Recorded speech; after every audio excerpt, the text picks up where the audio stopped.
जंगलातले दरी किंदरातले ते फुलं जसं कोणाला पत्ता नाही पण सुगंध देणं बंद करत नाही, तसं आयुष्यामध्ये कोणी वाहवा करो अथवा न करो, कर्माचा सुगंध माणसाच्या आयुष्यामध्ये फुलला पाहिजे. लोभाच्या दुर्गंधाने आयुष्याचं कल्याण होत नाही. प्रिय सज्जन मायबाप, थोडासा पाय घसरला तर जन्मभर रडण्याची वेळ येईल.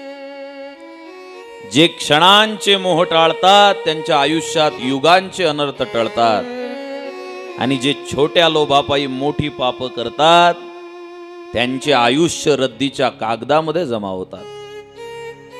थोडा घसरला पाय तर रडशील जन्मभर गड्या.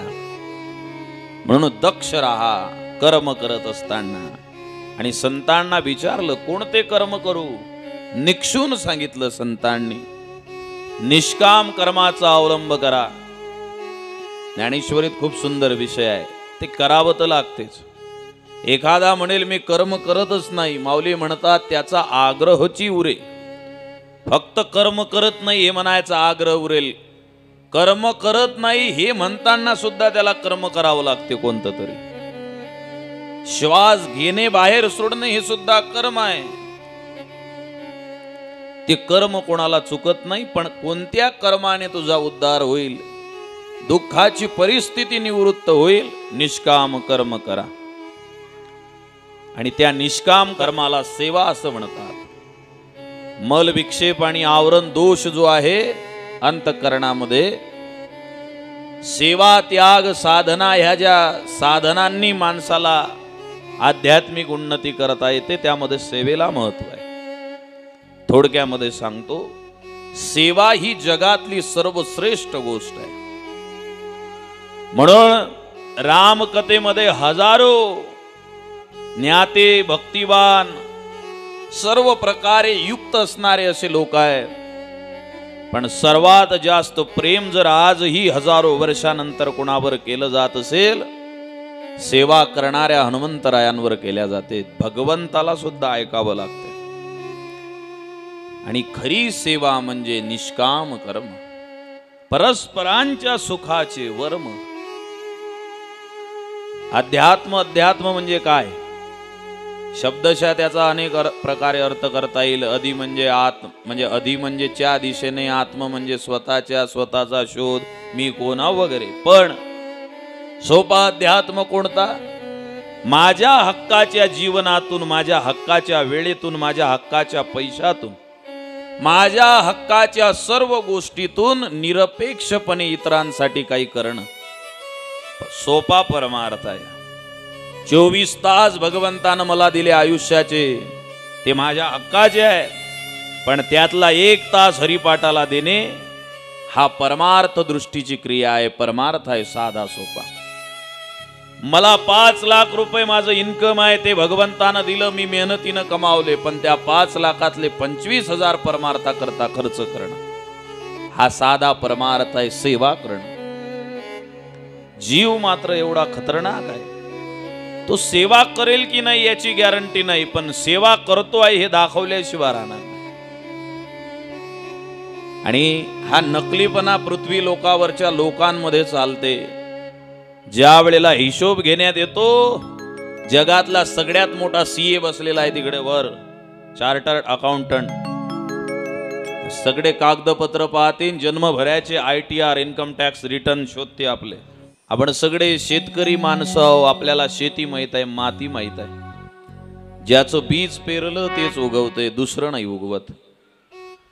कर्म करत असताना खरं कर्म केलेलं असेल निष्काम सेवेचं, त्या निष्काम सेवेचं फळ मिळते. बाह्य दृष्ट्या जगताची फसवणूक होऊ शकते, हिशोब देत असताना मात्र कोणाला फसवता नाही येत.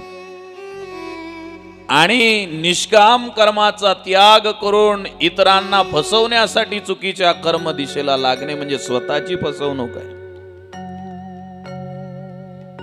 कागदाचे फुलं खूप टवटवीत दिसतात, ते ओरिजिनल झाडं लावणं बंद केले माणसांनी, आणि ते घरामध्ये सुद्धा झाडं आहेत, खूप टवटवीत दिसतात ते फुलं, पण जवळ गेल्यानंतर समजते चमकणारं फूल आहे, पण त्याला सुगंधाचा पत्ता नाही.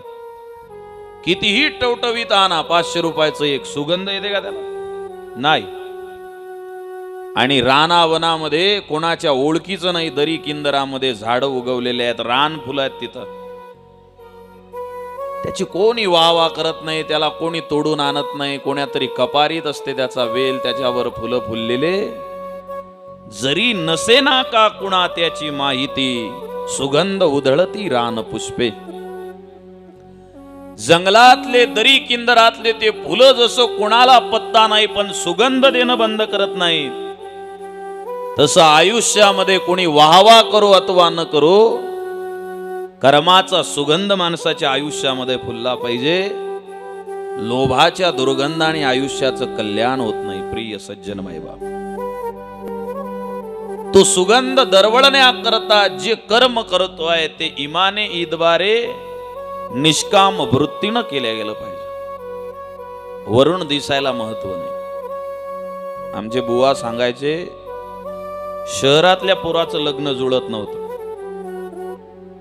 आणि म्हणून मग शहरात मुलगी भेटत नाही म्हणून खेड्यात गेले ते पाहायला. आता हे काही समजून सांगायची गरज नाही. प्रत्येक कॉलनीत 5-5, 10-10, 25-25, मोठं गाव असेल तर 100-100 पोरं बिना लग्नाचे आहेत. काही काही तर आमची भेट घेतात, महाराज तुमची बरीच ओळख दिसते. म्हटलं आहे. नाही नाही नाही, महाराज लोकांच्या म्हटल्यानं लोक ऐकतात. ऐकतात बा थोडस. माझ्यासाठी एखादी गरीबाची पाना, 4 वर्षापासून लग्न जुळत नाहीये, जुळत नाहीये. ते गावाकडे आले, श्रीमंत माणसं गाडीमध्ये बसले आणि शेताच्या रस्त्यानं आले. आता महागवाली गाडी, शेताचा रस्ता कसे तरी करत आले. गाडी स्पीड मध्ये आणली, एका निंबाच्या झाडाखाली माती टाकलेली, त्याच्यामध्ये चिखल झालेला. ड्रायव्हरचं लक्ष नाही. शहराच्या रोडनं चालणारा ड्रायव्हर एकदम चिखलामध्ये गाडी गेली, फसली गाडी. मग आता 4ही साहेब बसलेले गाडीत, खाली कोण उतरेल? सगळे साहेब. ड्रायव्हर उतरला, साहेब लोटू लागा. ते म्हणे, शी पाप, हे आमचे कपडे, तिकडे मुलगी पाहायची आहे, इस्त्री केलेली आहे, टोपी एवढी कडक प्रेस केलेली आहे की माशी बसली तर 2 तुकडे होतील, आणि आम्हाला चिखलातली गाडी ढकलायला लावतं. साहेब एकटा कसा लोटू? ते तुझं तू बघ. 3 जण कोपऱ्यावर उभे राहिले. ड्रायव्हर विचारात पडला. खेड्यातले माणसं, बाजूला एक दूर झाड होतं, त्या झाडाखाली दोघं बसलेले, त्यांनी पाहिलं साहेबाची गाडी फसली. धावतच आले 2 जण, कपडे वर केले, शर्टच्या बाह्या माग केल्या. साहेब बाजूला व्हा. ड्रायव्हरला म्हणे बसा गाडीत. 2-3 मागून हात लावला, हर हर महादेव जोर लगा के काढली चिखलाच्या बाहेर गाडी. जशी गाडी चिखलाच्या बाहेर निघाली, साहेबाला आनंद. अरे वा, काय माणसं आहे गड्या तुम्ही. आमच्या शहरात बाजूच्या फ्लॅट मधला माणूस मेला तर कोणी उचलायला येत नाही. माणूस गेला चंद्रावरती, शेजाऱ्याला भुलला, बंद घराच्या समोर उरली नुसती पादत्राणे. माणसं चंद्रावर जायला लागलेले आहेत आणि मंगळावर जायला लागलेले आहेत. मंगळावर जीवन आहे का नाही ते शोधणारा माणूस जन्माला आला, पण जीवनात मंगलता आहे का नाही याचं भान मात्र त्याला नाहीये.